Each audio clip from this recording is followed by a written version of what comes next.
Greetings and welcome to another excellent World of Tanks video. This is What's New Tuesday. Now, there's not a lot new, but I thought I would just throw out the last chance reminder for celebration chest for those of you who are thinking about it. One of the things I need to tell you is that the more stuff you have that comes in the celebration chest, the less really that you should buy them. So they're really great for people who are starting out because the sky's the limit. But, you know, if you have a bunch of things on the list, those tanks that they have are good. But if you get a double, it's a silver payoff double, not a gold. So that's really the thing that advanced players really won't do well in general with these boxes. So I'm just warning you up front. Now, let's get to the real thing, shall we? All right. Let's go check out the store and see what's available, shall we? Because believe me, there isn't much. There's a bunch of mediocre, nothing special Cold War tanks. I don't recommend any of these under just about any circumstance.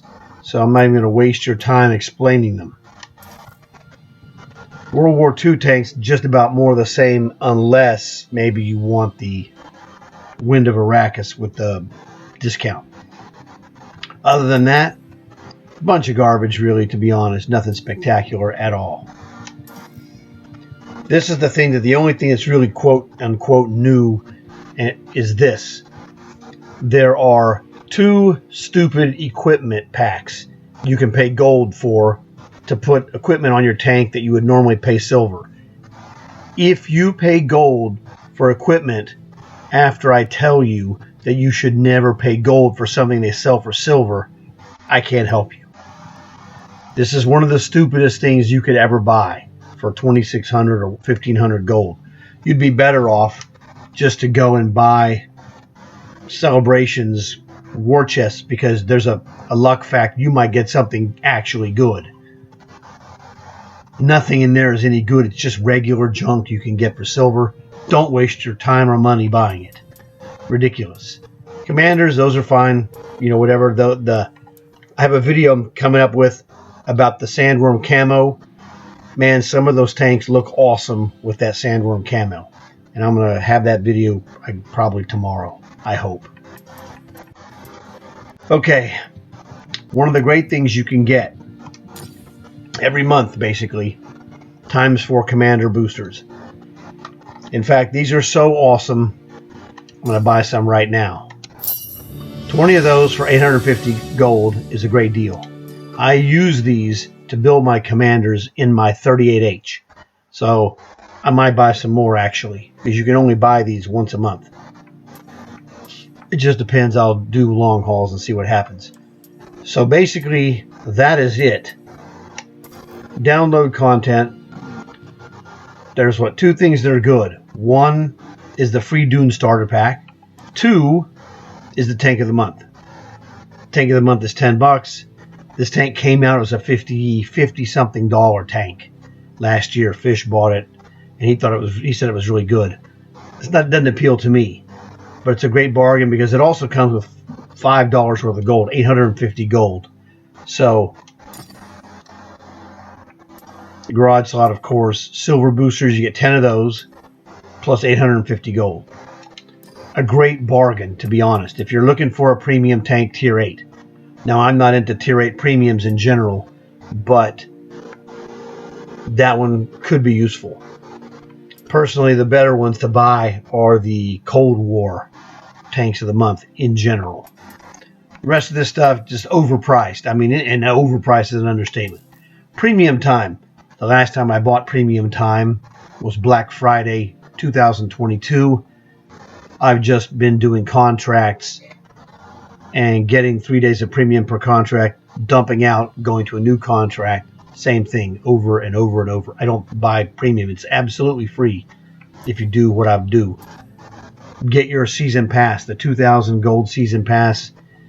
It's more than worth it because that will help you get more days of premium, as well as your season starter packs and the Dune starter pack as well.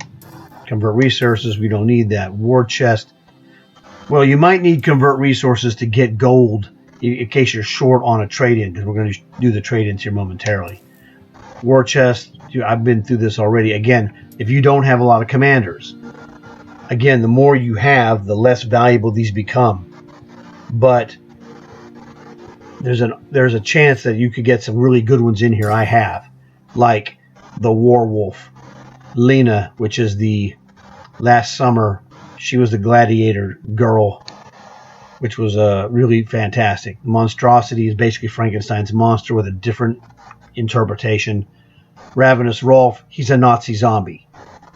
So the real thing is, if you luck into getting an epic or a rare 3D commander, you're going to score. Now, you'll still get good stuff. The uncommons you're looking at there, all the ones of those that I know are all 3-star commanders. They're just like the 3D ones, except they're 2-dimensionals. The commons, they're just basic commanders. But if you need basic commanders, then these are a pretty darn good deal. But again, the more commanders you have, the less exciting, perhaps, the things you'll get. Still, you might need some, and that's a great opportunity. So I'm just throwing this out there for you. Those also come with, ×2 boosters, etc. for commanders. So it's not bad stuff, depending on, your situation. So now we're going to go check out the trade-in, premium tank trade-ins. So what we're going to do here is go to the sorting. Now, these are the tanks that I have available to me. The other ones I already have, which doesn't really help you much. But in general, you have a bunch of different tanks. I don't want any of these for multiple reasons. But let's just take a look at, say, Skoda 56. So there's a Skoda 56, decent, whatever. Really, Iron Rain is probably one of the best tanks on this list. But what happens is that we can go here, look at the trade-in, and this would show you. Now, this is the list of tanks that I personally have that are allowed to be traded in potentially for this tank. So this tank, as you can see, each tank has a different trade-in. You'll get half value. Now, a tier 3 like this Pack 40 isn't worth jack. So that's one of those things. Same thing with this BT7 artillery, etc. So basically speaking, you pay the gold differential. You're going to get half whatever. So this can be a good deal for you. For example, let me show you one of the ones they give you that is, for me, something that would be very helpful. Like this brick. Now, I got this out of a Tanker Rewards General's chest. I don't care about the brick tank here. I don't care about this at all.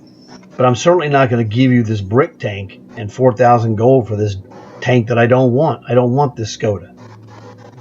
But a tank, if this is a tank I don't care about, the brick. If they had something that I wanted, well, then that's a different story. Because I got it for nothing. Literally nothing. There's some other stuff I got. Yeah, I would never trade my Sexton artillery for anything. I would never trade in my Equalizer, another great tank. This is one I don't care for either, the HMH Chrysler K. It does nothing for me. It's very boring. But again, now maybe you would do the same thing, and there's some other tank you could get. Now let's go take a look at Cold War and see what's here. Alright, same story here. I already have all the tanks except one. And this tank is pretty good. The T-72M1. But it's a 12,500 gold tank. And I don't really need one of those. I have a lot of other great tanks. So that's another possibility. You might have something that's worth a lot of trade, but you paid nothing for. You got it from war chest or operation or something like that. Those can be quite useful for you. Nothing like that for myself. However, that's just one of those things. So this is something to consider. Now, I don't recommend you doing this in general, but there are specific reasons I would do it. If you had a tank that you hated, like I don't like that brick, I'll never play it. If I could get something that I would play and use profitably, then I would consider trading it. Otherwise, no way to your Jose. So you're just losing a lot of value. But again, if it's a tank that you got for nothing, then it's not a big deal. If it's a tank you hate or don't want to play, again, not a big deal. Get something instead of nothing. But don't just make a trade just because you can make a trade. It's dumb. You're going to lose money on the deal. You need to be gaining something. Dumping a tank that you don't want to play, that's a great profit. Trading in, like I got that HMH Chrysler K. If they had anything I needed that I wanted, I would trade it in for that because I don't care about that tank. I'm never going to play it. I don't want that tank. It's ugly. I can't stand it. So it's one of those things. Use your brain. Don't just go, oh, I can make a trade. Well, so what? It's not about making a trade. It's about doing something that's going to help you. And sometimes the best trade you make is to not make that trade at all. It just all depends. So just wanted to help you guys out, give you some tips and some insight. If you have a question about these trades, send me a message. As I read them every day, and I would see it and let you know. If you had a trade that you were thinking of, I'll give you my opinion on that if it will help you. So pretty much that's basically it. So there's not much new today, Tuesday, so what have you. It would be helpful, I guess, if you could tell your friends. That way they have a chance to learn about this stuff. Leave a like, maybe subscribe. Liking the video would help to spread the word.